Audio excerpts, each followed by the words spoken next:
Oke, makasih banyak Mas Afif untuk perkenalannya. Saya izin untuk share screen dulu ya. Suara saya terdengar jelas, Mas? Terdengar, Mas? Ya, oke.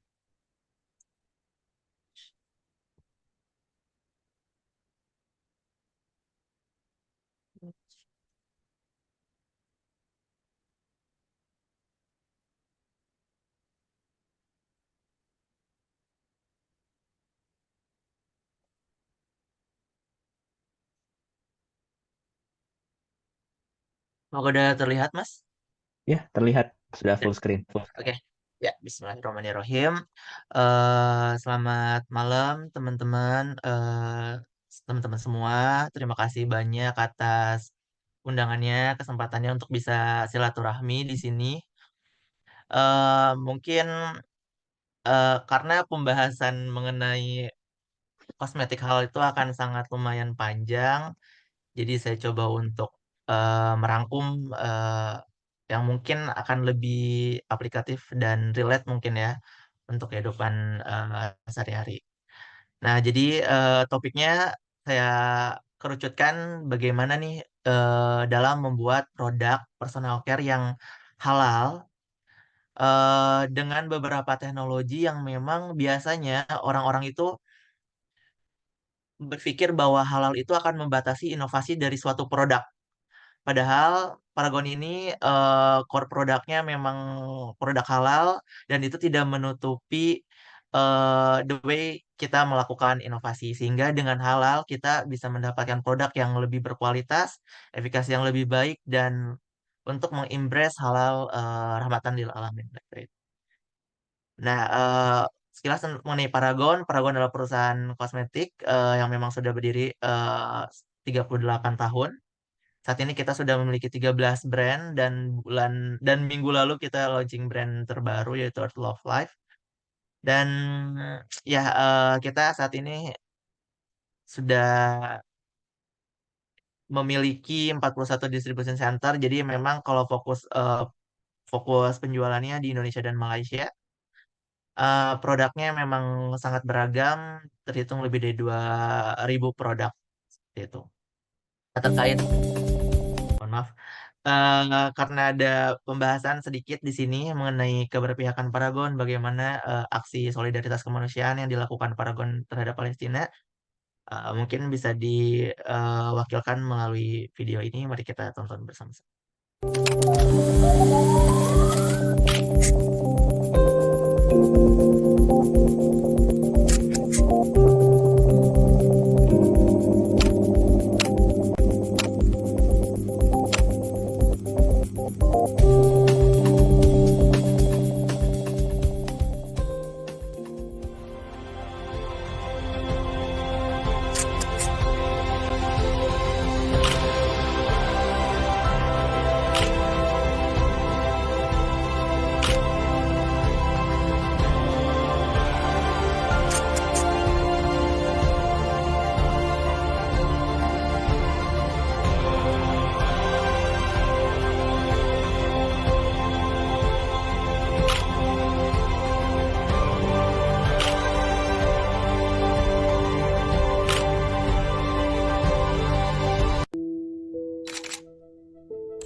Pada hari ini, Paragon bersama masyarakat Indonesia kembali lagi untuk memenuhi panggilan kemanusiaan untuk mengirimkan bantuan tahap kedua untuk Palestina sebagai tanda cinta dari teman yang paling setia untuk kita saling menjaga.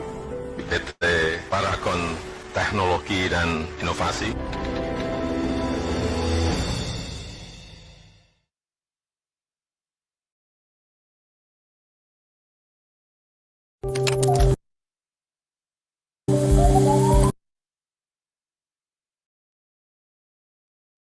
Ya, eh sebenarnya eh kalau kita lihat Paragon itu memang fokus sekali untuk bagaimana kita bisa menebarkan kebermanfaatan seluas-luasnya. Jadi ketika eh, pengiriman bantuan kita kirim jadi 2 batch. Jadi dengan bekerja sama dengan kitabisa.com, Basnas, FOZ, atau Forum Zakat, Public Figure dan juga pemerintah dengan beberapa lembaga masyarakat yang lain. Jadi saat itu pengirimannya karena tidak bisa langsung 2 batch karena ada beberapa kapasiti yang harus kita pertimbangkan. Akhirnya pengiriman pertama itu berhasil kita kirimkan karena memang pada dasarnya produk-produk Paragon ada personal care, ada hygiene kit yang memang akan sangat diperlukan di sana. Lalu untuk batch kedua, karena kita ingin mengirimkan lebih banyak, akhirnya Paragon berinisiatif untuk membiayai penyewaan pesawatnya sendiri saat itu melalui beberapa eh, network yang dimiliki oleh Paragon. Sehingga saat itu juga kita punya sister company di Malaysia, kita Pharmacore di bawah Paragon juga eh, ikut untuk memberikan bantuan ke sana. Seperti itu. Nah, sebenarnya pemberian bantuan ini tuh nggak hanya terjadi tahun ini, memang dari tahun 2015 juga Paragon sudah aktif untuk memberikan bantuan ke sana. Jadi menyalurkan saat itu ketika 2015 memang kita fokusnya menyalurkan beberapa alat fasilitas pendidikan seperti laptop dan juga kebutuhan-kebutuhan hygiene kit juga dan kebutuhan medis untuk warga Palestina di sana. Seperti itu. Dan salah satu bentuk support kami terhadap Palestina memang sejak sejak Paragon berdiri memang kita tidak pernah melakukan kerjasama ataupun menggunakan bahan baku yang berasal dari Israel gitu. Jadi memang bahan baku yang kami gunakan hampir 85% memang import gitu. Jadi dari berbagai negara karena beberapa sumber daya di Indonesia sebenarnya bagus, tapi quality dalam mengeksplor efikasi ataupun khasiat dari produk itu masih kurang gitu. Nah, kalau misalkan kita bicara mengenai inovasi yang dilakukan oleh Paragon, memang kita fokus inovasi itu jika berbicara mengenai caring, jadi bagaimana kita bisa memenuhi kebutuhan dari konsumen tersebut. Dan jika inovasi berbicara mengenai kecepatan, ya kita harus bisa secepat mungkin eh, menangkap gitu masalah-masalah apa sih yang terjadi di lapangan dan seberapa cepat kita bisa mendeliver produk tersebut untuk bisa menjawab. Nah, dengan semangat values yang kita miliki, yang kita implementasikan, pertama ketuhanan menjadi values pertama kami dalam melakukan segala kegiatan yang ada di Paragon. Kedua, kepedulian. Tiga, humility. Keempat, ketangguhan. Dan kelima, inovasi. Ini yang kami pegang sehingga value-value itu sangat sudah menjadi DNA kami, DNA Paragon dalam menciptakan produk dan dengan berbagai kerjasama, inovasi, dan kolaborasi dengan berbagai expert dan juga para young talent, sudah banyak produk-produk halal yang kami deliver ya ke masyarakat. Eh, Secara mungkin ini sebagai gambaran, kalau kerja di perusahaan kosmetik itu ada siapa aja sih gitu. Kalau di kami itu pembagiannya, jadi memang ada divisi R&D yang fokus ke raw material, lalu ada yang fokus ke formulasinya yang membuat racikan produknya. Ada yang memang fokus ke efikasi, bagaimana cara menguji bahwa produk itu tuh memberikan kebermanfaatan. Lalu menguji dari sisi mikrobiologinya dan ada R&D proses yang bertanggung jawab bagaimana cara men-scale up ke skala yang lebih besar. Dan saat ini kita memiliki 170 brilian researcher yang memang backgroundnya bermacam-macam. Ada dermatologis, ada farmasis, mikrobiologis, bioteknologis, chemist, dan juga chemical engineer. Kalau misalnya kita bicara kosmetik, apa sih definisinya? Kita tetap mengacu kepada PKB POM bahwa kosmetik itu adalah bahan atau sediaan yang dimaksudkan untuk digunakan pada bagian luar tubuh manusia. Epidermis, rambut, kuku, bibir, dan organ genital bagian luar gitu. Jadi memang fungsinya untuk memelihara tubuh agar tetap pada kondisi yang baik. Nah, kalau kita bicara mengenai kosmetik, memang pembagiannya itu lumayan kompleks. Tapi secara garis besar kita bagi menjadi produk yang fokusnya itu kesediaan dekoratif gitu. Bentuknya itu memang color kosmetik.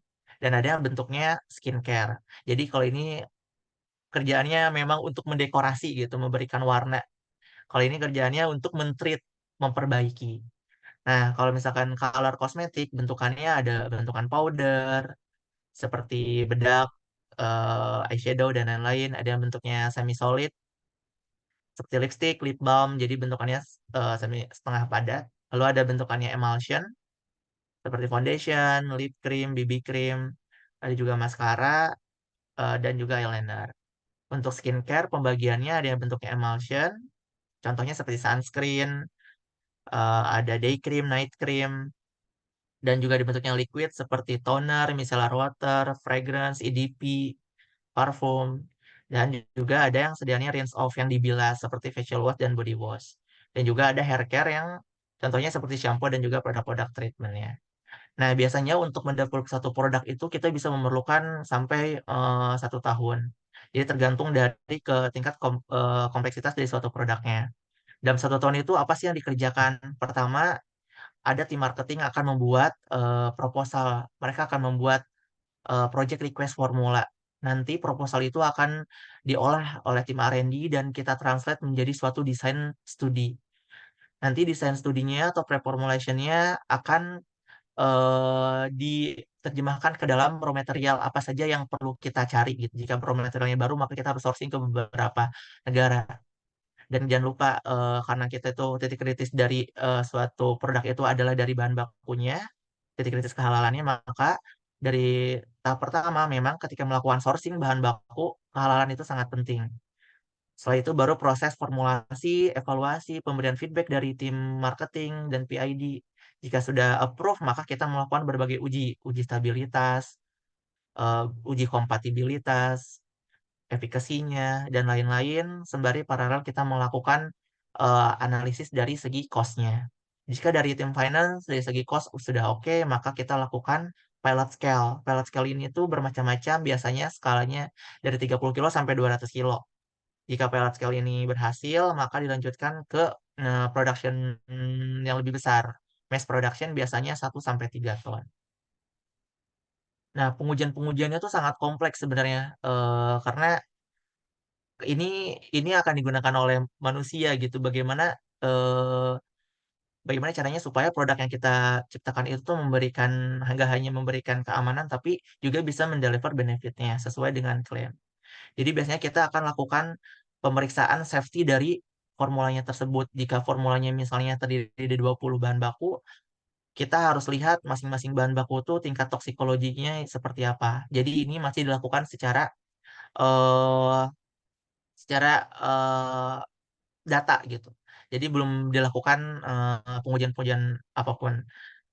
Nah, setelah ini, dan secara analisis datanya sudah menunjukkan bahwa formula yang sudah dibuat itu beneran aman, baru kita ujikan ke manusia. Nah, biasanya tim produk itu akan melakukan sensory testing dulu. Jadi, kita melibatkan 100 sampai 300 orang untuk mengevaluasi produk itu dari segi sensori sudah enak atau belum gitu. Jadi sebelum dan ini biasanya singkat, tidak dipakai dalam waktu yang lama, misal hanya sekali 2 kali pakai, dicolek, sensorinya sudah sesuai dengan yang diminta oleh konsumen atau belum, seperti itu. Dan biasanya ini ada kelas-kelas sensori expertnya. Sensory testing ini ada kelas-kelasnya. Dan kita juga melakukan berbagai uji, misalnya ketika mendevelop shampoo, oh bagaimana mengenai wet combingnya, bagaimana ketika disisir, berapa halus ketika kondisi rambut ketika disisir dalam keadaan basah, dalam keadaan kering, bagaimana tingkat softness-nya, smooth-nya, friction-nya, itu semua diuji. Nah, kita juga melakukan testing efikasi, kita namakan efikasi atau testing kebermanfaatannya. Misalnya ketika kita menawarkan, oh ini produk ini bisa membuat kulit kita lembab, oh kita harus uji semuanya dengan photometer, dengan kolorimeter dan lain-lain sesuai dengan klaim yang ada di produknya. Biasanya kita default, misalnya ada satu produk,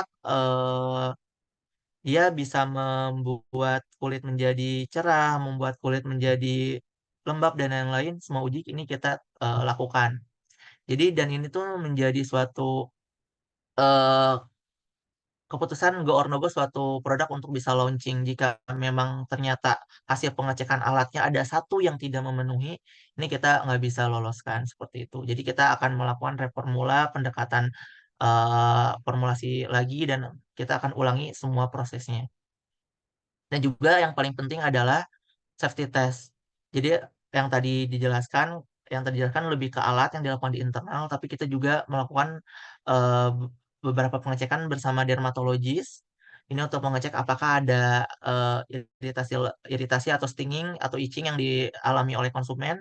Kita juga melakukan ophthalmology testing karena misalnya jika seperti produk maskara yang dipakai di bulu mata atau eyeshadow yang dipakai bulu mata, kita tetap uji bersama dokter mata gitu apakah ada iritasi di area mata atau tidak, sehingga untuk produk-produk yang dipakai di area mata kita wajib untuk lolos ophthalmology. Lalu kita ada pengecekan comedogenicity juga, hmm, dan juga acnogenicity, sehingga bisa syarat untuk suatu produk bisa dapat klaim dermatology tested, maka produk tersebut harus lolos serangkaian tes ini. Nah, biasanya ada beberapa produk yang memang lebih advance. Misalnya, oh oke, ini bisa improve wrinkle dalam waktu 2 minggu. Maka ada beberapa pengujian secara in vitro dan juga in vivo yang kita lakukan. Bahkan bisa mengecek kadar kolagen yang secara secara in vitro biasanya. Dan sebenarnya masih banyak lagi uji-uji yang dilakukan dalam suatu produk, makanya satu produk itu bisa sampai 1 tahun dalam mendevelopnya. Nah, kita bicara bicara mengenai halal. Memang kalau Paragon kita selalu memiliki slogan halal dari awal. Jadi sebuah nilai yang menjadi dasar berbagai upaya kami dalam berinovasi. Jadi kalau misalkan kita melakukan inovasi, tujuannya ada 3: greater good for people, consumer good for greater untuk produk, dan juga untuk environment-nya. Nah, kalau misalnya halal memang harus terintegrasi satu sama lain. Jadi ketika memproduksi suatu produk yang halal, maka mulai dari partnernya yang harus kita seleksi, bahan bakunya yang harus kita tinjau, proses pengolahannya harus kita review, proses penyimpanan sampai dengan pendistribusian, sehingga itu halal assurance system harus terintegrasi dari hulu ke hilir.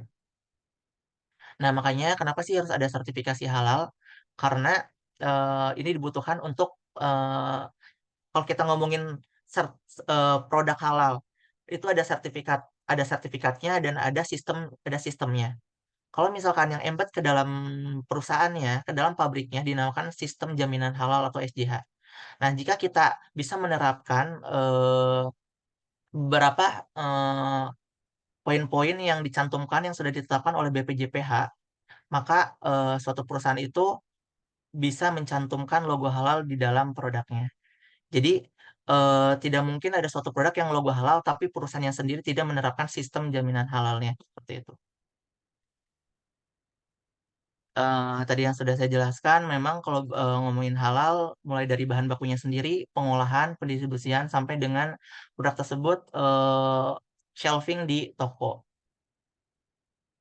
Nah, karena bahan baku itu kritis, maka ketika kita mereview bahan bakunya, eh, dari BPJPH atau dari dulu namanya LPPOM MUI, mereka itu sebenarnya tidak mengharuskan semua bahan baku untuk didaftarkan. Jadi mereka akan ada yang namanya positive list. Jadi bahan baku yang memang sudah pasti ini tuh halal, jadi tidak perlu didaftarkan. Nah, jika bahan baku yang kita gunakan tidak ada di positive list mereka, maka kita perlu melengkapinya. Melengkapi dokumen-dokumen yang menyatakan bahwa produk tersebut itu halal. Biasanya kalau perusahaannya, misalnya nih, saya pakai suatu ekstrak dari Jepang. Nah, perusahaan Jepang itu tidak, dari segi perusahaannya belum SJH, dan dari segi bahan bakunya juga belum punya sertifikat halal. Maka yang harus dilakukan oleh suatu company adalah kita harus meminta halal statement dari perusahaan tersebut, lalu COA, lalu kita harus memintakan mereka proses flowchart-nya, bagaimana cara proses pembuatannya, lalu breakdown composition, dan juga supporting dokumen lain. Biasanya kalau bahan bakunya tuh dari hasil mikrobiologi atau bioteknologi, itu biasanya itu akan lebih kritis, sehingga perlu pencantuman apakah medianya menggunakan bahan yang tidak halal. Biasanya ada part of human body di sana, ambil DNA dari rambut atau dari darah dan lain-lain, itu harus dibuktikan.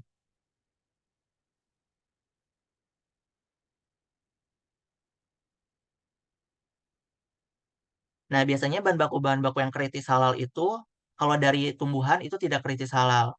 Dari sintetik pun itu nggak terlalu. Nah, biasanya dari human itu udah pasti tidak boleh dan akan kritis. Dan biasanya banyak untuk produk-produk biotek gitu. Nah, lalu mikrobial juga produk-produknya kompleks, maka ini perlu ditelusuri kehalalannya. Dan juga ada produk-produk yang dari source-nya dari animal. Nah, biasanya walaupun sesimpel ekstrak, biasanya juga jadi kritis ketika si ekstrak tersebut ada proses penyaringan di mana penyaringannya menggunakan filter yang berasal dari karbon.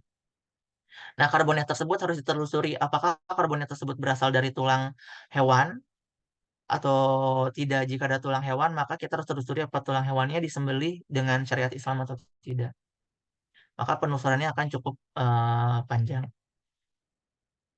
Begitupun kemasannya, kemasan primer atau yang langsung berkontak dengan formulanya ataupun dusnya itu juga harus ditelusuri kehalalannya karena bahan baku utama dalam plastik itu kadang memang adanya katalis yang digunakan dan katalis tersebut juga kritis halal. Nah, kalau misalkan bicara juga dengan produk halal, maka banyak yang bertanya, apakah ketika kita sudah pakai kosmetik atau skincare, sunscreen, itu kita harus dihapus dulu dan supaya wudhunya syah, syah atau tidak gitu. Maka memang ini menjadi suatu concern pemerintah juga mengenai klaim wudhu wudhu friendly. Nah, wudhu friendly ini berkaitan dengan kemampuan produk yang masih dapat ditembus atau dirembeskan air agar wudhu itu menjadi sah. Namun produk itu tidak luntur dan masih menempel di kulit seperti itu. Kalau misalnya kita lihat di sini contohnya analoginya ketika ada produk yang kita aplikasikan di kulit dan ada air yang harus dibilas ketika wudhu, maka ketika kita cek harus produk-produk yang kita develop harus bisa eh, meneruskan air. Artinya sifat permeabilitas dari lapisan tersebut harus kita uji. Jangan sampai membentuk lapisan yang solid, yang firm sehingga air tidak bisa tembus ke dalam kulit. Seperti itu.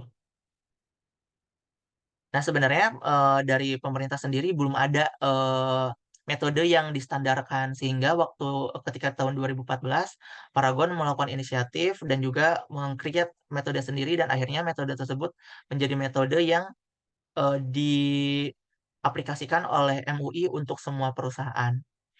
Seperti itu. Nah, jadi kalau misalnya secara formulasi memang semakin ke kanan itu semakin sulit untuk ditembus oleh air gitu. Jadinya itu semakin challenging ketika kita pakai produk yang lebih adhesif atau anhydrous. Ini kan sulit bertemu ya dengan air, sulit ditembus dengan air itu kemungkinan untuk air diteruskan ke dalam kulit itu makin sulit. Ya maskara tembus air ini produk pertama Paragon yang memang eh, bisa berhasil diklaim wudhu friendly dan akhirnya metode kami dijadikan sebagai metode standar untuk perusahaan lain ketika mengapply klaim tersebut. Nah, kita juga lakukan analisis melalui SEM. Jangan sampai lapisannya itu tuh, misalnya contoh maskara, ketika diaplikasikan di bulu mata, maskara tersebut sebenarnya tidak menutupi seluruh bagian batang rambut. Tapi ketika kita wudhu, airnya itu masih tetap bisa menembus ke dalam rambut dan juga kulit, tapi si maskara tersebut tetap stay atau tetap long lasting. Gitu. Ini salah satu contohnya ketika aplikasi sunscreen, dia apakah tembus air atau tidak, wudhu friendly atau tidak. Biasanya kita menggunakan kertas Wattman supaya terstandar.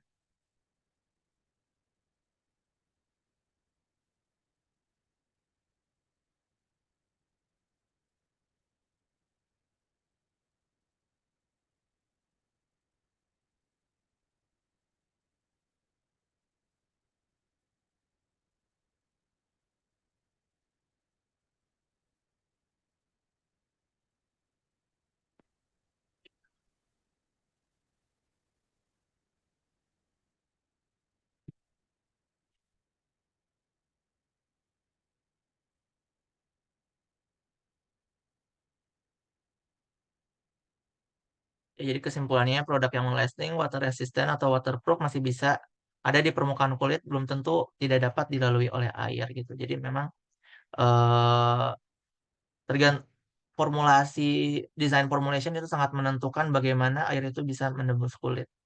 Ini lebih ini contoh lain misalnya kayak kaf. Kalau halal itu nggak hanya ngomongin gimana produk itu tuh tadi wudhu friendly atau tidak, tapi kami juga coba lebarkan ke teknologi-teknologi lain. Bagaimana caranya produk yang halal itu bisa menstimulus, men-trigger suatu inovasi baru seperti itu. Nah, misalnya kami saat di tahun lalu menciptakan teknologi neuroscience, bagaimana caranya supaya suatu produk parfum itu tuh bisa mendeliver eh, emotional well-being kepada orang yang menggunakannya gitu. Jadi ini pakai EGG dan juga mengukur brainwave seseorang. Lalu kita lihat brainwave-nya seperti apa. Jadi sebenarnya tujuannya adalah ketika orang pakai produk kita, produk CAF, ini tuh bisa mendukung mereka dalam menjalani halal lifestyle-nya gitu. Misalnya ketika mereka pakai ini, self esteem-nya jadi meningkat atau tidak, lebih lebih energizing atau tidak, karismatiknya meningkat atau tidak seperti itu. Jadi itu neuroscience itu sangat berkembang saat ini sehingga produk-produk yang kami ciptakan juga kita mulai menghubungkan neuroscience dengan bagaimana seorang itu bisa menjalani halal lifestyle yang lebih bermakna. Termasuk shampoo kita pun, shampoo hijab juga kami pelajari bagaimana pendekatan supaya halal shampoo itu bisa bisa spesifik cocok untuk wanita yang berhijab gitu. Jadi kita pelajari apa apa pengaruh berbagai jenis kerudung terhadap penguapan eh, air di kulit kepala orang berhijab dengan yang tidak berhijab sehingga itu akan menentukan bagaimana desain formulasi yang kita buat seperti itu. Dan komitmen Paragon terhadap halal dan wudhu friendly, pastinya kita harus selalu mematuhi sistem jaminan halal yang sudah kita terapkan di pabrik dari hulu ke hilir. Kita selalu melakukan audit halal juga. Kalau audit internal setiap 2 kali dalam setahun dan juga audit eksternal dari BPJPH. Kita juga aktif berkolaborasi dengan MUI untuk menciptakan metode-metode baru. Yang paling sering kita lakukan juga berkolaborasi dengan universitas. Bagaimana apakah ada metode-metode yang bisa kita kembangkan bersama untuk mendukung halal innovation dan juga sertifikasi halal untuk produk-produk yang tembus air. Ya, ini dari founder Paragon, Bu Nurhati Subakat, halal dari awal kembali pada niat kita untuk memberikan kebermanfaatan seluas-luasnya kepada sesama dan juga alam semesta. Dengan kita ingin bermanfaat, maka kita akan terus tumbuh. Oke, sekian sharing yang bisa saya sampaikan. Semoga memberikan insight dan juga bermanfaat. Oke, jazakallah khairan Mas Ridwan Sonjaya atas penyampaian materinya. Sangat menarik ya dan sangat insightful. Mungkin selama ini kita hanya tahu soal personal care and skincare itu dari segi pemakaian segala macam, tapi kita sekarang juga mendapatkan informasi baru, pengetahuan baru soal bagaimana prosesnya, baik dari skala industri maupun dari skala research and development-nya. Dan alhamdulillah bisa memahami juga bahwa prosesnya pun juga masih dalam jalur yang halalan thayyiban. Mungkin sekarang kita masuk ke sesi tanya jawab bagi para hadirin sekalian yang ingin menanyakan pertanyaan kepada Mas Ridwan Sonjaya, mungkin bisa raise hand, pakai fitur raise hand di Zoom, atau bagi yang tidak ingin bicara bisa lewat chat box juga bisa. Bagi jika ada yang mau bertanya, silakan.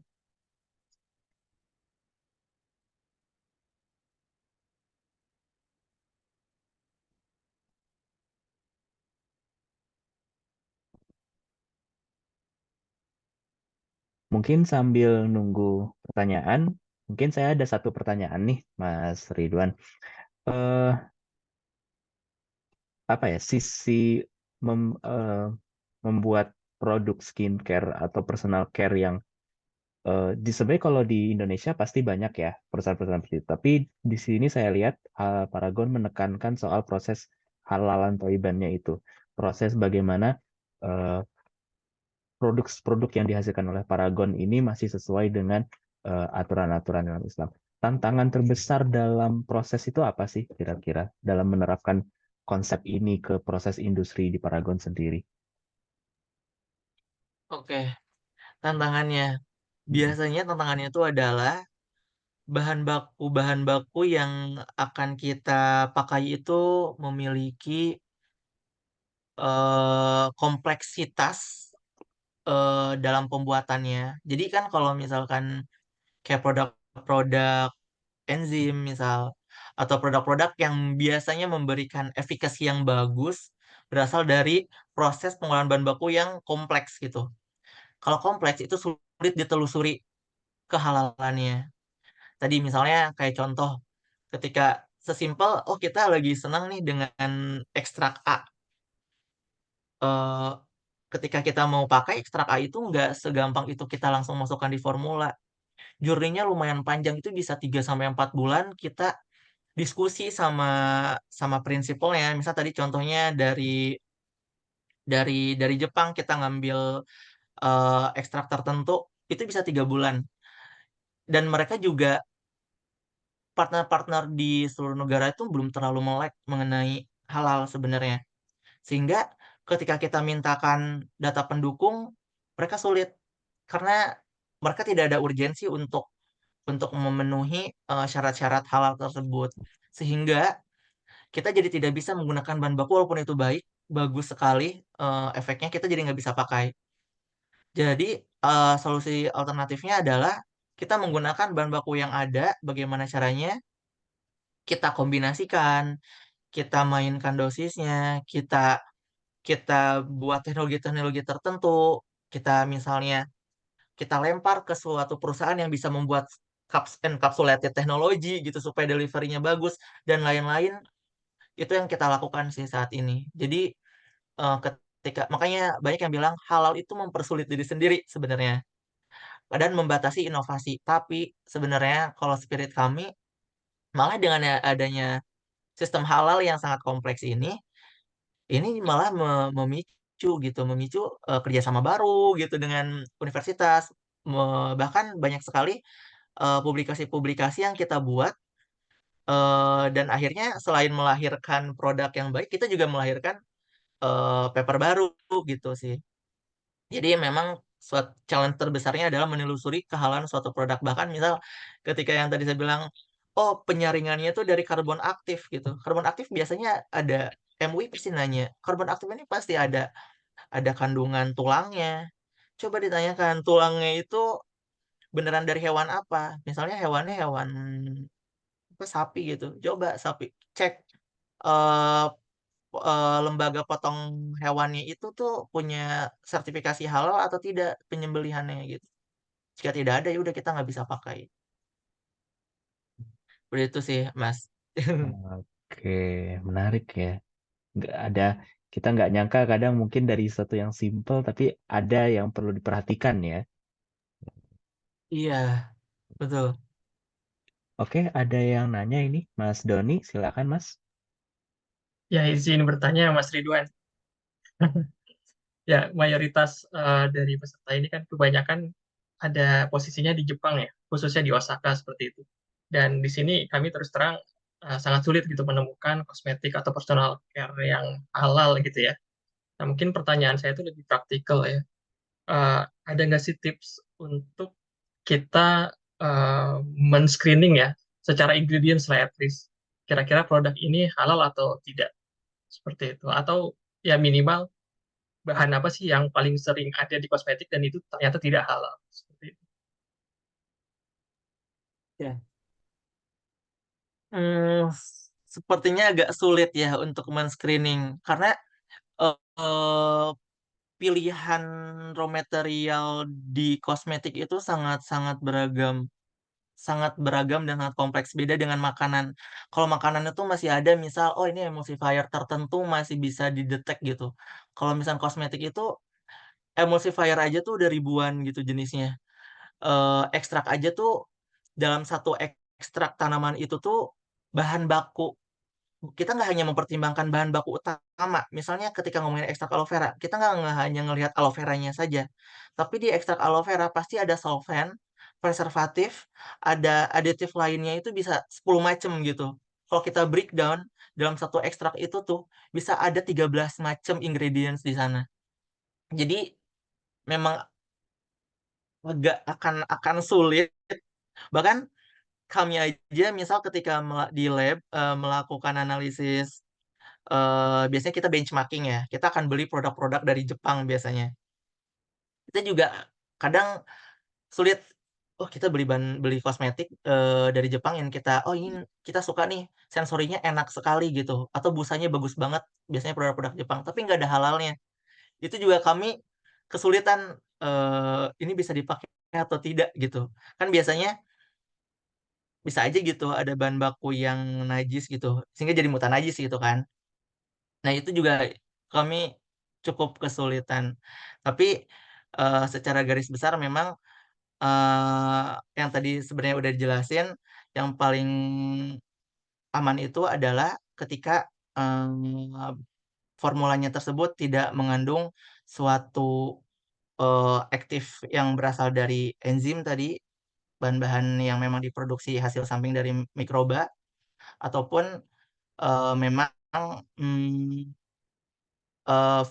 produk yang tidak memiliki fragrance. Karena fragrance itu juga sama, isinya kompleks, bisa satu fragrance bisa terdiri dari 30-40 macam bahan gitu.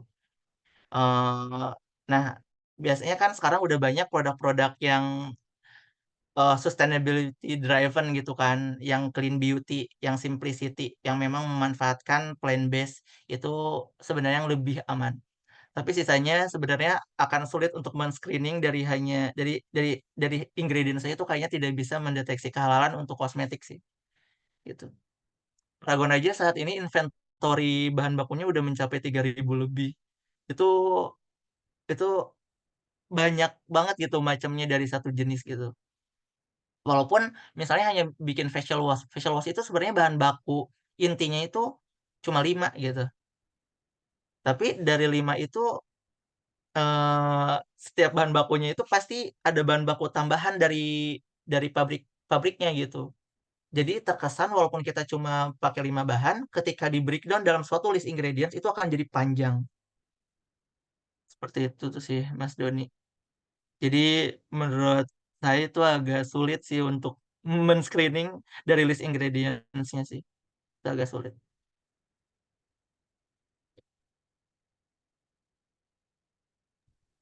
Kasih Oke, banyak terima Mas kasih Mas Ridwan. Ridwan. Oke, Apakah sama-sama. ada yang mau bertanya lagi? Silakan. Kalau tidak bisa open sound, bisa lewat chat box juga.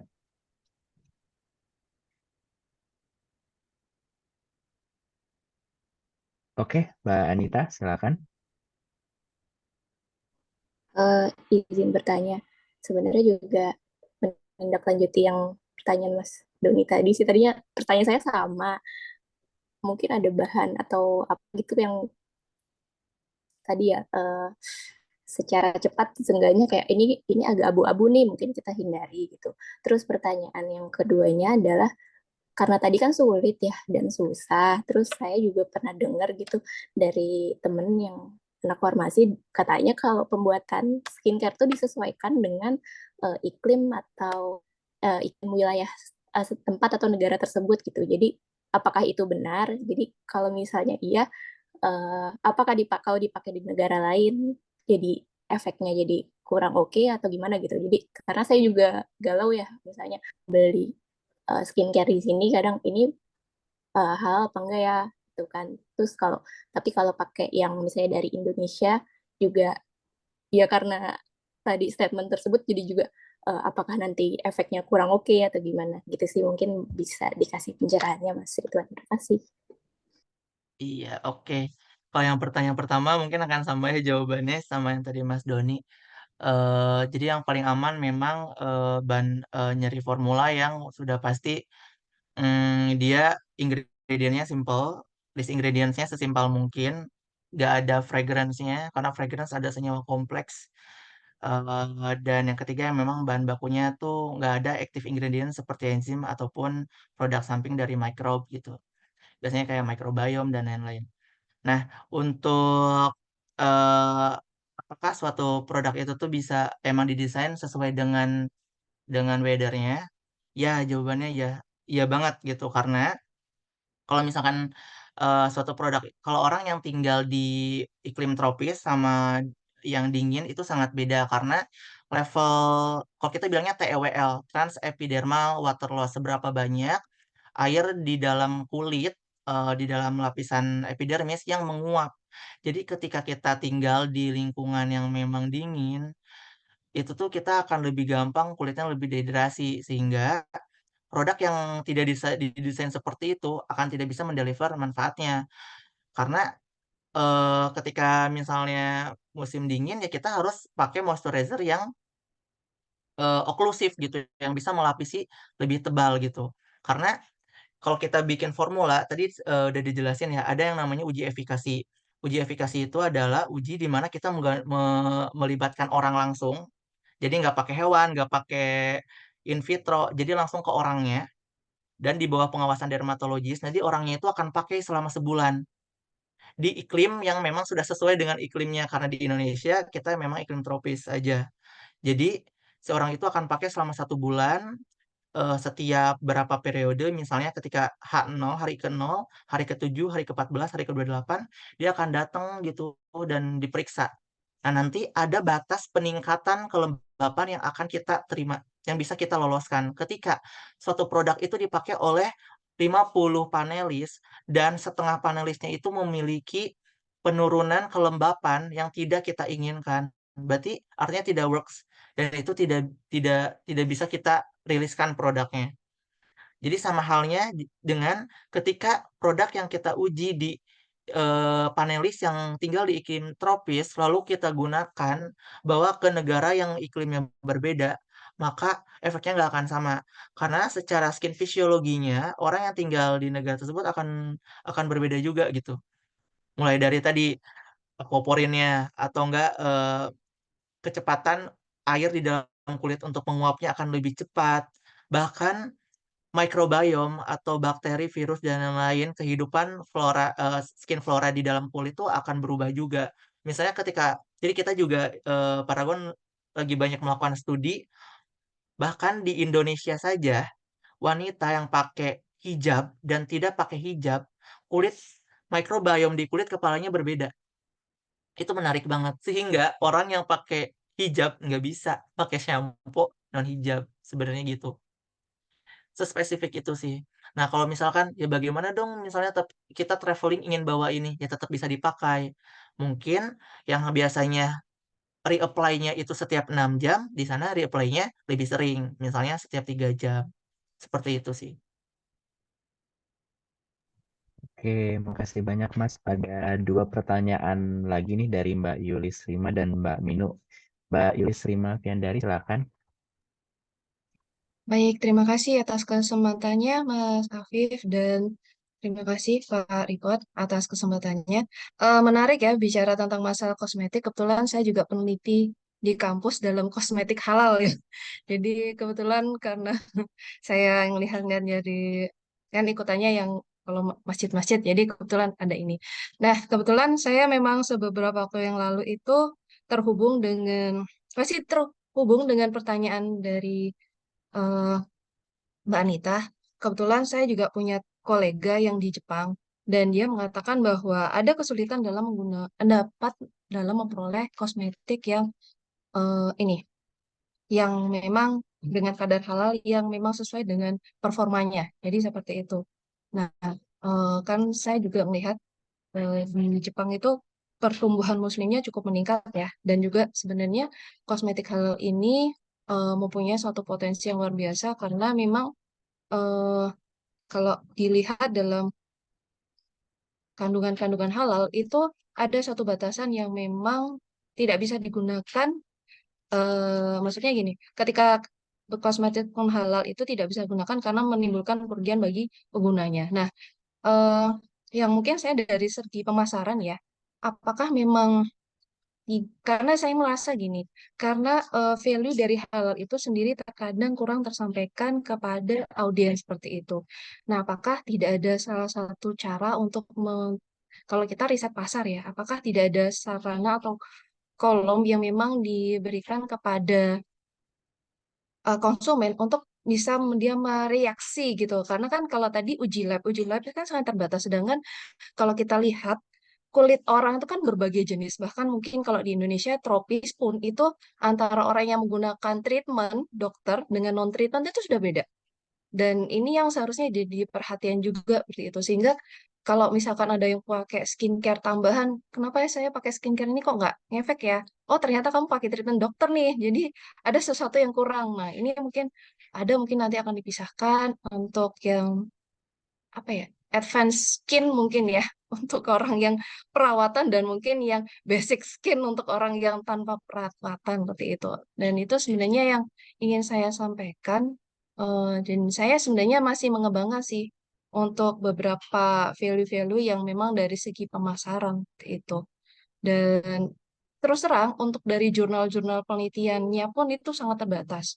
Saya malah mendapat rekomendasi tentang halal itu, kosmetik halal itu dari Sugibayashi. Sugibayashi itu salah satu peneliti di Jepang dan dia profesor hanya membuat suatu dua literasi tentang literatur halal. Namun dari Sugibayashi itu saya mendapatkan cukup kuat tentang cara treatment untuk uji tes dan juga apa namanya value yang kita peroleh pada saat kita menggunakan kosmetik halal misalkan karena Sugibayashi salah satu meneliti tentang penelitiannya itu kalau kosmetik halal itu bisa mencegah dari kanker kulit dan lain-lainnya dan faktor-faktor yang berbahaya sehingga dia bisa menyatakan bahwa dengan menggunakan kosmetik halal itu merupakan aman untuk jangka panjang seperti itu. Jadi itu yang saya katakan ini sangat memiliki prospek. Demikian, terima kasih. Ya, makasih banyak sharingnya Mbak. Itu menarik banget sih. Jadi memang studi-studi mengenai halal juga sangat-sangat jarang ya. Karena orang kalau misalkan di BPOM, LPPOM MUI sendiri, tim-tim penelitinya, mereka pun ketika mengetes bahan baku tersebut halal atau tidak halal, walaupun sudah ada label, biasanya ada banyak produk-produk dari luar gitu masuk ke Indonesia dan mereka melabelkan logo halal tapi tidak disertifikasi. Lalu mereka biasanya sampling dan ngecek kadar prosinnya gitu, kadar enzim babinya biasanya dan ternyata kedetek seperti itu. Lebih ke sesimpel itu gitu baru baru yang dilakukan pemerintah Indonesia. Sedangkan memang tadi disebutkan kalau di Paragon sendiri kita lagi bikin big data, big data. Jadi berbagai macam bahan baku yang sudah kita pernah screening dan kita buatkan semacam kalkulatornya.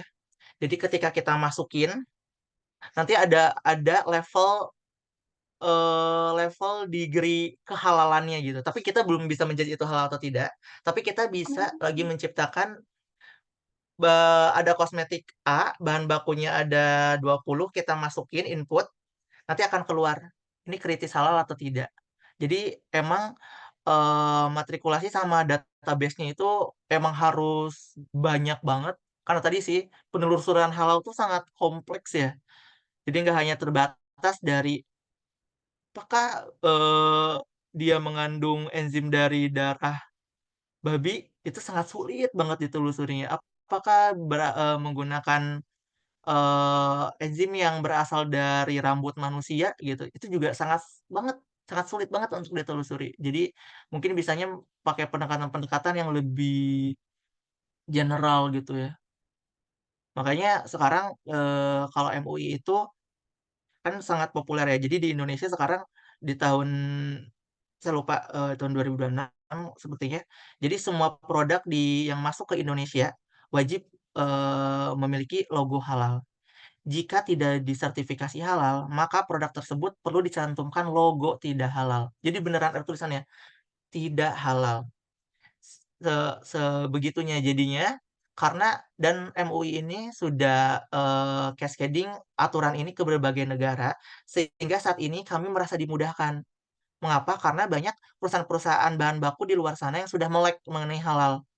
Kenapa? Karena mereka ketika mau import ke Indonesia, oh ini udah jadi syaratnya nih. Jadi mereka udah sangat banyak studi-studi mengenai halal sih harusnya. Karena ada urgensi ketika mereka masuk ke Indonesia dan tidak dapat halal harus ada logo. bahwa produk tersebut tidak halal. Seperti itu sih. Oke, Mas Ridwan, mungkin satu pertanyaan terakhir ya, ini dari Mbak Minuk. Kalau kosmetik yang ada logo vegan, apakah aman untuk Muslim? Atau ada hal apa yang perlu kita pantau lagi dari kosmetik vegan? Vegan ya. Hmm, Karena vegan itu tuh nggak selalu halal sih sebenarnya ya. Cuma hmm, memang vegan lebih aman daripada non vegan gitu hmm. sih. Karena tadi bahan baku yang kritis itu, yang bahan baku yang dikategorikan tidak terlalu kritis, ada bahan baku yang memang di plant derived gitu, atau ya dari bahan-bahan tumbuhan dan yang lain, itu lebih aman sebenarnya, dan juga vegan. Tapi vegan belum tentu halal sebenarnya. Karena tadi malah bisa jadi bahan baku yang dibilang vegan juga ada yang memang kritis halal gitu sih. Karena kompleks penelusurannya. Ya kebayang sih pasti sulit untuk menemukan bahan baku kosmetik yang ada logo halal. Apalagi kalau di sini harus pinter-pinter menelisik bahan-bahannya Iya, dan segala macam, memang betul, Mas. betul betul. Oke, Kita makasih juga di banyak. lab sering Mm-mm. banget sih dapat dapat pertanyaan serupa sih ya seperti ini, dan Mm-mm. ya ya emang lagi jadi PR bersama sih, dan ini bisa dijadikan sebagai project sih sebenarnya ya, project kerjasama Betul. dengan prinsipal atau dengan universitas, gimana caranya bisa mendeteksi kehalalan suatu produk hanya dengan melihat list ingredients, dan salah satunya kita lagi bangun big datanya sih, Hmm. AI dan lain-lainnya untuk ke arah sana. Wah, itu bakal sangat membantu sekali ya, Mas ya. Iya. Oke, Alhamdulillah jazakallah khairan. Makasih banyak Mas Ridwan Sonjaya dan teman-teman semua atas kesempatan untuk hari ini. Alhamdulillah eh, kita sudah banyak mendapatkan informasi ya tentang bagaimana personal care dan kosmetik halal itu sendiri dari Mas Ridwan Sonjaya. Juga kita juga sempat melihat bagaimana bentuk dukungan dari Paragon Corp untuk teman-teman kita di Palestina. Mungkin sebelum ditutup kita bisa foto bersama dulu untuk dokumentasi ya. Jadi mungkin bagi peserta pengajian jika bisa on kamera untuk nyalakan kameranya silakan. Kalau memang tidak bisa juga tidak apa-apa. Mas Arvin mungkin bisa minta tolong untuk screenshot eh, ininya bisa dibikin galeri dulu. Ya, baik. Terima kasih, Mas Afif. Untuk rekan-rekan semuanya, untuk yang bisa menyalakan kameranya, kami tunggu selama 10 detik. Nanti foto, karena di sini ada sekitar 20 peserta, sesi foto akan kami lakukan sebanyak 2 kali. Jadi untuk teman-teman ini, untuk pengambilan foto yang pertama, 1, 2. Nah, sekali lagi ya, rekan-rekan. 1, 2. Ya, terima kasih banyak teman-teman semuanya. Buat para peserta silahkan untuk menonaktifkan kembali kameranya. Saya kembalikan lagi ke Mas Afif. Oke, makasih banyak. Alhamdulillah. Dan terakhir dari kami, dari pihak Muslim Osaka, ingin menyerahkan sertifikat penghargaan kepada Mas Ridwan Sonjaya atas perannya sebagai narasumber di pengajian kita hari ini. Mungkin mohon maaf diserahkannya dalam bentuk online dulu ya. Bentuk fisiknya insya Allah bisa menyusul. Alhamdulillah. Oke, alhamdulillah sudah bisa di-share.